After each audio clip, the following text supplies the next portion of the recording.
Personally, I do not want to spend my own money or my clients' money on Facebook ads unless I know for a fact it's going to generate a profit. But in today's world, that's getting increasingly more difficult. Over the last few years, it's been harder and harder to get profitable results with ads on Facebook. And if you want to stand out in today's attention economy, it's getting increasingly more difficult as well. But in this video, I'm going to show you a strategy that I have developed. So I had to make sure that I had something, a way that I can avoid Facebook spending my money if it's not generating me or my clients a profit.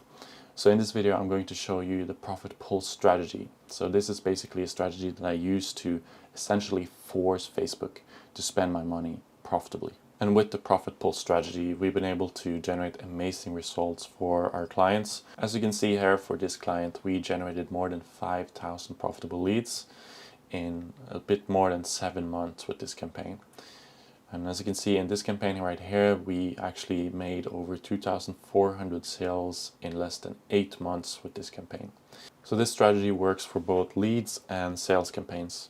And essentially in this video, I'll give you all the secrets, all the details of how I use this strategy so you can implement it and hopefully use it yourself to make sure you only have profitable results from now on. So to start off, I'll just give you the recipe and then I'll show you how to set everything up.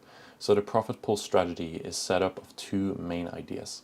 So number one is using cost control bid strategies. If you're not sure what a bid strategy is, I'll get back to explaining that. The second part of the profit pull strategy is using automatic scaling rules. So if you're not familiar with setting up automatic rules in your Facebook ads account, I'll show you how to do that. I'll show you every step. So if this seems a bit overwhelming, even if you're a beginner, I'll show you every step of how you can set this up. So don't worry, stick around to the end, and I promise you that you will be able to use this strategy for your business. So what is a bid strategy? So your bid strategy is essentially the choice that tells Meta how to bid for you in the auction. So every time you start a new Facebook ad campaign, you essentially get pushed into a lot of different auctions, and if you win, your ads will be placed. And there's a few factors that determine if you win the auction, but the most important one is essentially how much you're willing to pay to get your ads placed in front of people. So there are a few different bid strategies that you can choose from. And if you run Facebook ads in the past, you already used some of them. And most likely what you have been using is the default one. So that would be the spend-based bidding. So it would either be the highest volume or highest value bid strategy. Now for most people, it's more likely that by default you've been using highest volume. And what this means is once you launch the campaign with the highest volume bid strategy, you essentially tell Facebook, hey, this is my daily budget. Make sure you spend as much as you can and just get me as many conversions or results as you possibly can with this money. So you essentially give Facebook allowance to just spend your budget regardless of how profitable it is and regardless if you're even getting any results. So Facebook will just focus on spending your money and not actually getting you profit. Okay, so the same goes for highest value. It's the same thing with this highest value bid strategy. You essentially tell Facebook, hey, spend all of my money and get me the most amount of money back. But it doesn't really matter if it's able to get you money back. It just focus on spending your money. There is some benefits of these strategies if you don't have a lot of data in your ad account and you want to test out something new, you want to launch a new product. If you don't have any historic data, you essentially will just want to invest in data. So you just want to spend your budget and get as much feedback, traffic, people onto your website, people onto your landing page as possible. So in that case, well, there is benefits of using it, but most likely you're going to be a bit like me. You want to focus on profit. That's what you actually care about. You want to make sure you always stay profitable. So if you're like me, then what you would want to use is either goal-based bidding or manual bidding. So with goal-based bidding, this is previously referred to as cost caps. You can either use the cost per result goal bid strategy or you can use the ROAS goal bid strategy. So it's essentially the same thing here. Either you set a certain amount, a set amount, so let's say you want to bid $10 per sale. That's the max you're willing to pay to get a sale. Okay. then with the cost per result goal, you're going to set the goal at $10. Now, if you have multiple different products and different price points, but you know that you have a certain break-even ROAS, so you need to generate a certain amount of money back per unit of money spent on ads. So essentially, put it simply, if you know that you have to generate $2 back per dollar spent on ads, then your ROAS goal would essentially be 2. So these two bid strategies are similar, but I would say cost per result goal is better if you're just having one or a few products with similar price points and you know the set amount you're willing to pay per conversion. But if the amount is different, but the ratio between how much you want to spend and generate back, then you want to use a ROAS goal. With bid cap, it's a bit different. You're actually setting a cap on how much you're willing to bid to get your ads placed in front of people. So you're one step ahead. With the cost per result goal or the ROAS goal, you will essentially be above and below your goal on different days. So it's not always going to be at your goal. Some days, even if you set a $10 amount as your goal, some days you might be up at 15 or 12, whatever, could be a lot higher than that as well. But over time, as you run the campaign, Facebook will try to get you closer to your goal on average. So you can't really look at the day-to-day with the ROAS and the cost per result goal because it's fluctuating a lot, and Facebook needs a lot of time to get you closer to your goal, because on the good days it wants to average out and make up for the bad days when it's been above, spending more than what you set your goal as. But on the other hand, with the bid cap, the algorithm uses predictive modeling to enter into auctions where it's likely you'll actually get a result at your set bid. So this might sound a bit technical, but essentially what it does, Facebook looks at a potential bid auction where it looks at the people that you will potentially show your ads to if you win the auction. And it sees how likely it is that if your ads are being shown, how likely it is that that will actually turn into a result, a sale or a conversion. Now, if it's not likely that you will be able to get that result at your set bid, your ads will not even get into the auction. So you won't even spend any money in the first place. But as you can understand, with this predictive modeling, you need a lot of historic data in order for Facebook to make these predictions.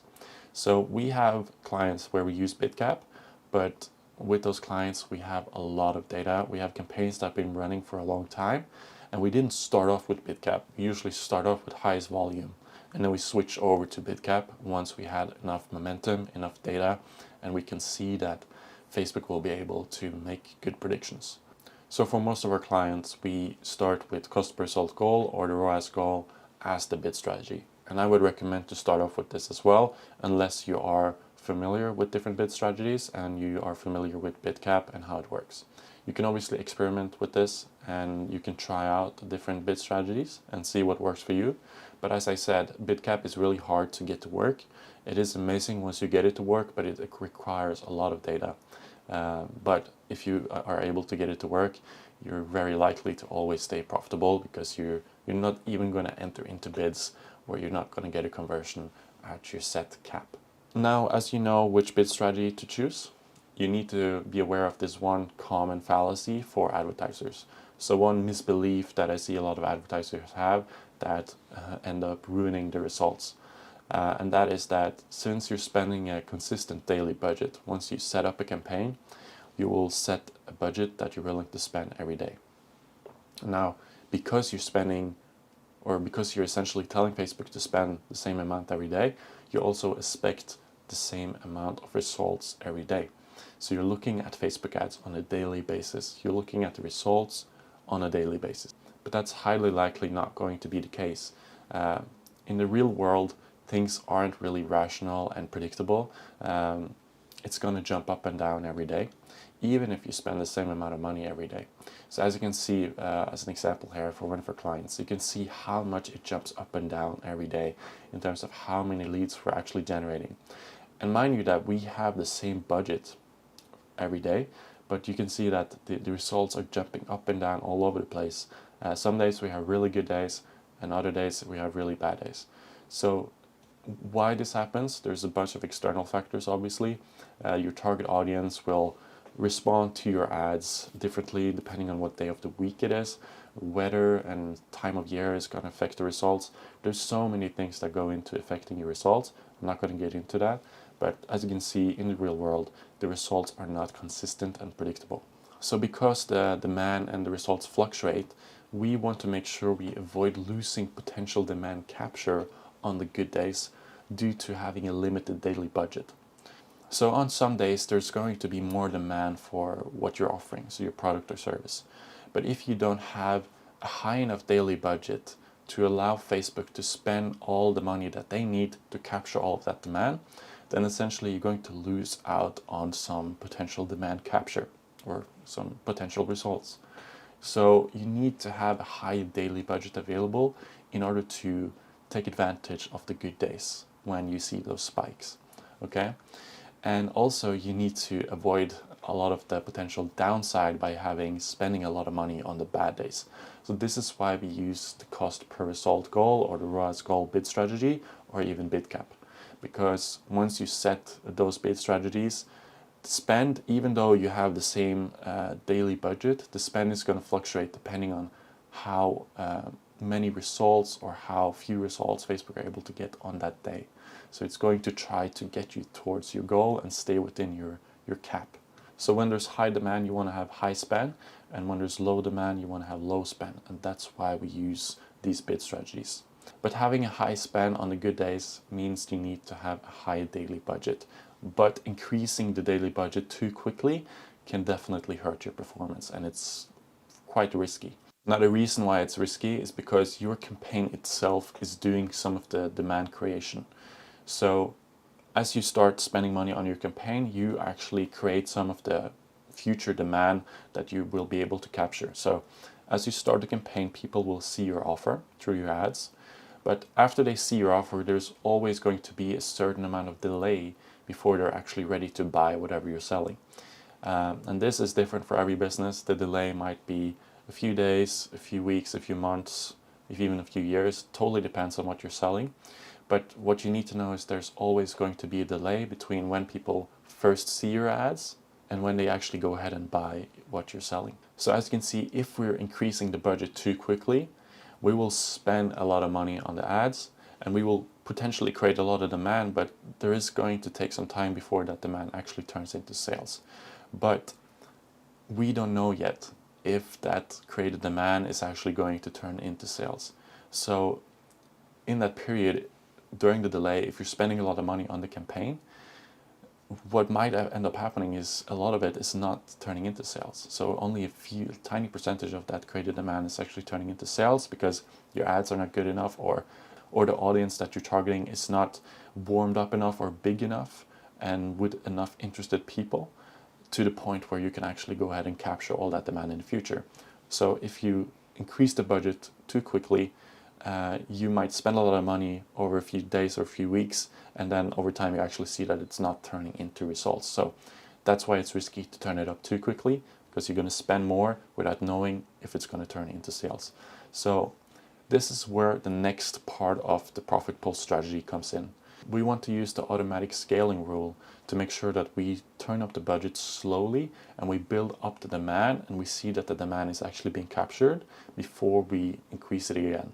So as you can see here, the campaign is being started, more people see your offer, there's some delay between the demand creation and the demand capture, it turns into more sales.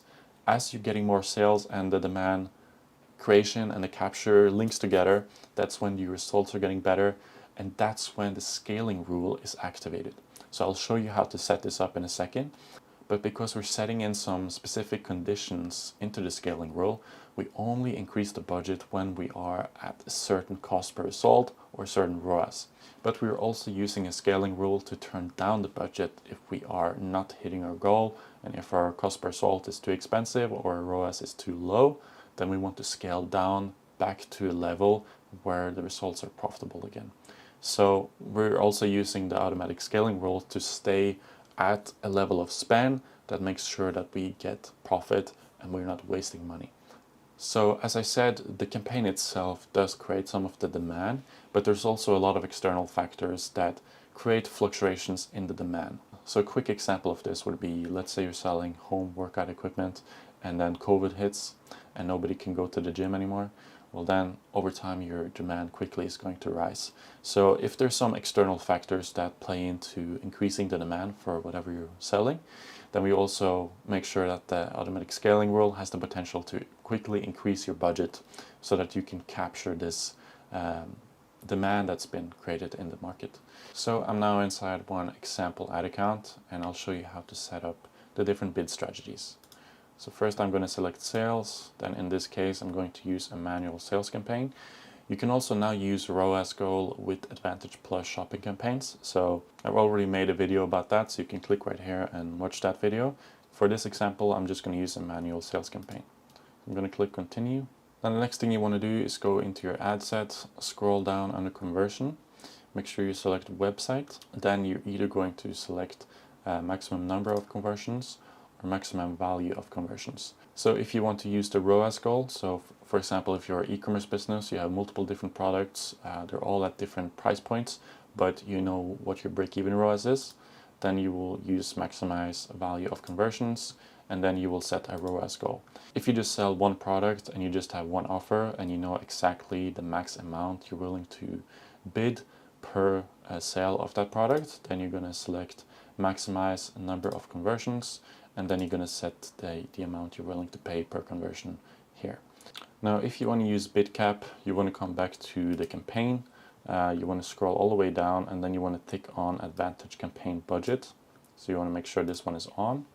Okay, so now it's on. Then what you want to do is under the campaign bid strategy, you want to select other options and then you will see bid cap here. Okay, so now you have the bid cap set. So now you need to go into the ad set and select the bid control or the bid cap, what the amount is going to be. So let's say I want to do 100 kroners per conversion because I'm using an example Norwegian ad account. I will put that in here. And now I'm using a bid cap. So that's how you would set that up. So now I'm going to show you how you can set up an automatic scaling rule, both for scaling up and down. So the first thing you want to do is go ahead and select the campaign you want to apply this rule to. Then you want to click Rules and create a new rule. Now you're going to select Custom Rule, click Next.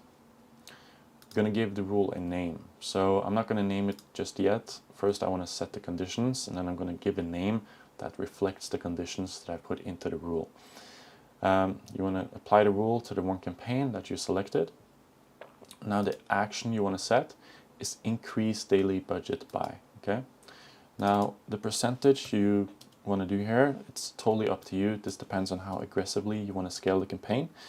For this example, I'm going to do 3%. Okay, 3%.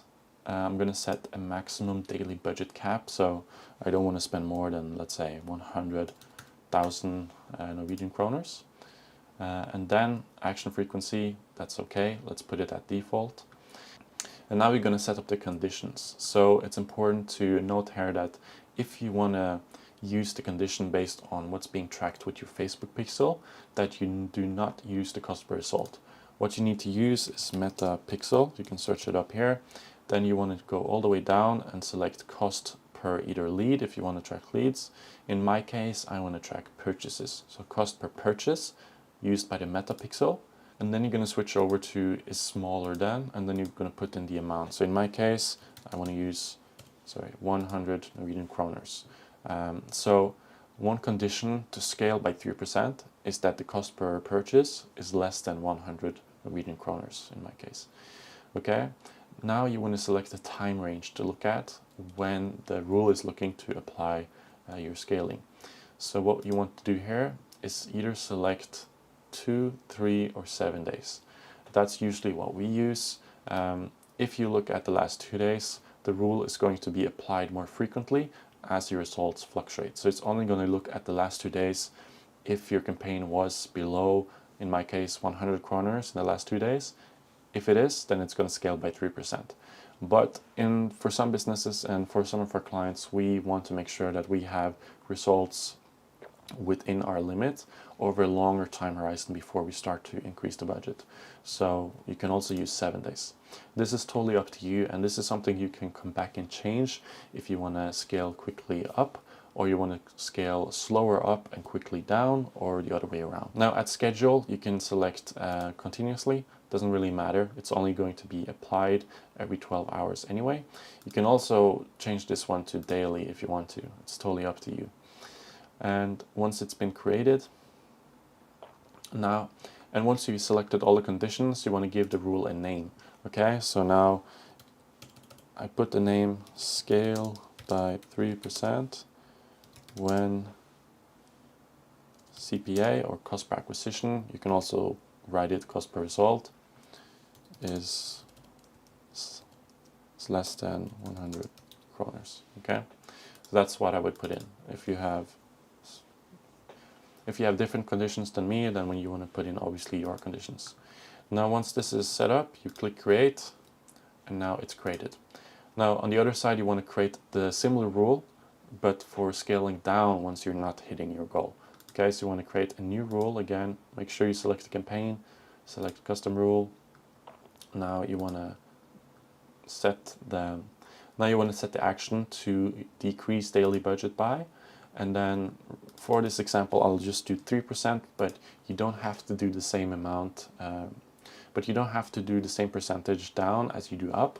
It's up to you if you want to have a similar amount, but if you're starting out, try with the same, because then you're gonna go both up in budget and down in budget at the same tempo, and you can see how that worked for you. And then you can come back and change it if you think it scales too often quickly down or too quickly up. You get my point.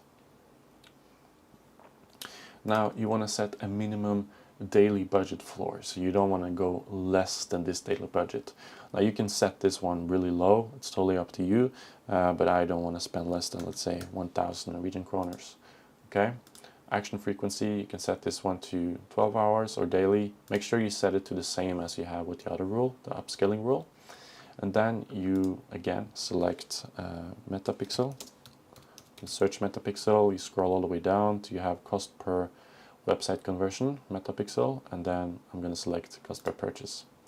Okay, so if cost per purchase is greater than 100 Norwegian kroners, then I want to scale down by 3%.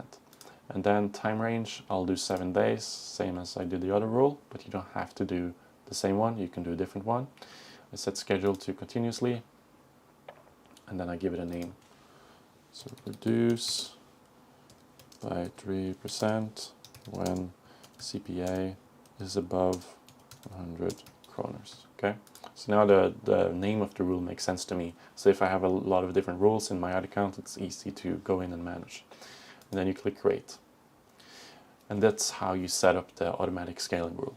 So here's what to expect when you're using the Profit Pulse strategy. So I've been using this strategy for my clients for almost a year now, and I've learned a lot when using this. And it's not just one-time setup and then you're good. It's usually you have to come back to it, fine-tune it, and find the sweet spot and making it work for you. So number one is adjusting the bid to find your sweet spot. So when you're setting the bid, how much you're willing to pay per conversion, or what your ROAS goal is going to be, or your bid cap, you need to make sure that you don't set the bid too conservative. So you want to make sure you set it at the point where Facebook can actually get you results. If you set your bid too low, then Facebook is not going to spend your budget. It might spend some of it, but maybe not enough to the point where you get the desired volume that you want. So you need to find a sweet spot. Where can you set the bid at the level where you get the volume and the profitability that you're happy with? So if you see that you're not getting any spend, what you essentially have to do is either you have to optimize your landing page and your ads and optimize the whole funnel, or you have to increase the bid to the point where you can start to build some momentum.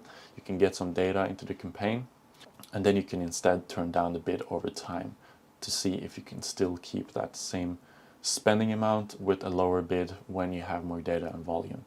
Now, another thing that we have done for our clients sometimes is starting off with highest volume or highest value bid strategy, just to get momentum and get a lot of spend going and get data into the campaign, get engagement on the ads. and get that momentum. And then over time, as we see we're getting more consistent results, then we set on a bid cap or a cost per result goal to make sure that we have predictable and stable results moving forward. So that's one way you can do it. The second thing to expect is that you need to adjust your rules in order to scale at your desired tempo. So that goes both up and down. So if you don't want to scale really quickly up and you don't have the potential to scale quickly, then you want to make sure that you use the scaling rule in a way where you might have a lower percentage and you're looking at a longer time period as the condition before you can actually scale up. And on the other side, if you want to scale down quickly or you want to scale down slower because you want to not go all the way down and spend too quickly, then you can also adjust the period to look at and the percentage you want to scale down with. And the third thing is really important, is to adjust the bid and your rule conditions based on over or under reporting of results. So for most advertisers, you're not going to get all of the results tracked if you're using Facebook pixel tracking. And sometimes Facebook even over reports because it's using data modeling to kind of predict how many results you're getting with your campaigns. And sometimes it's under reporting, sometimes it's even over reporting. So look at how many sales you're not getting or how many more you're actually getting credited to the campaign, but you're actually not seeing it in your backend, and adjust the bid and the scaling rule based on this. So as an example, if you're seeing that 20% of your overall sales are not being tracked, then you want to make sure you increase the bid by 20% if you're using the cost per result goal, or if you're using the ROAS goal, you want to make sure that you set the ROAS goal 20% lower because 20% of your sales are not being tracked. On the other side, if 20% more sales than what you're actually getting is being tracked, then you want to adjust it the other way around. So this is essentially what to expect when you're starting to use this strategy. As I said, it's not a one-time fix. You have to go back, adjust it, and fine-tune it over time. But as we've seen for our clients, after doing this for a few months, we started to get the strategy working extremely well for us. And we see that we'll be able to scale and scale profitably amazing with this strategy. So if you found this video valuable and you enjoy watching me sharing the strategies that I use in my agency and for our clients, make sure you leave a like and subscribe to the channel if you want to see future videos like this. And if you have any questions, any concerns, make sure you add them in the comment section below.